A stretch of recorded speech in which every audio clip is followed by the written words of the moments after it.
নয়ন তুলে দেখো মাগো, ঘুচাও অন্ধকার, বিশ্ববাসীর পাউঠিয়া শীতলা সার্বজনীন থেকে আমরা জানি এই মধুময় শারদীয়ার প্রীতি শুভেচ্ছা সেই সঙ্গে এক উচ্চ সোনালী সুবর্ণ জয়ন্তী বর্ষে আমাদের এবারের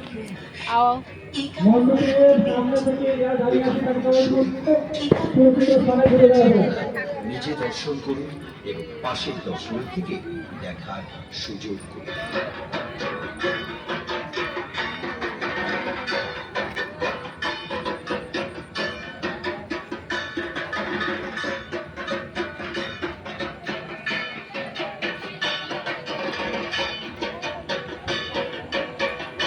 মণ্ডপের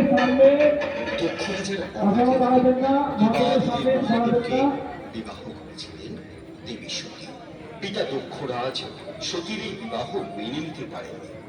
প্রতিশোধ নিতে তিনি অন্ধ হয়ে ওঠেন এবং এক যজ্ঞের আয়োজন করেন।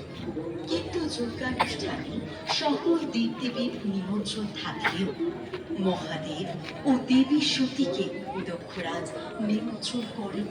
মহাদেবের নিষেধকে উপেক্ষা করে দেবী সতী পিতার সেই যজ্ঞানুষ্ঠানে উপস্থিত হন।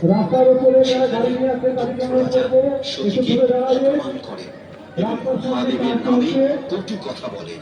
দেবী সতী পতি নিন্দা সহ্য করতে না পেরে সেই যজ্ঞের অগ্নিকুণ্ডে আত্মহুতি দেন। এতে ক্রোধে উন্মত্ত হয়ে ওঠেন মহাদেব।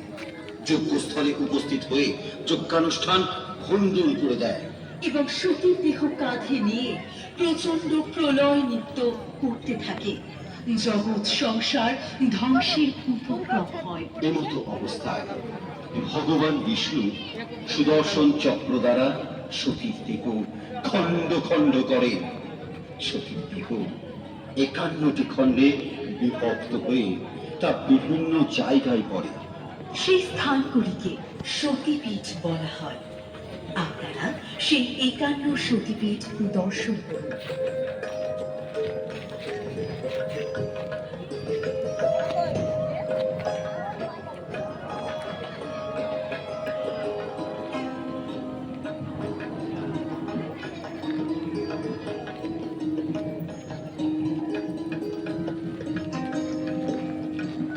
হিমালয়ে পড়ে দেবী ব্রহ্মরন্ধ্র, এখানে দেবী কোটরী।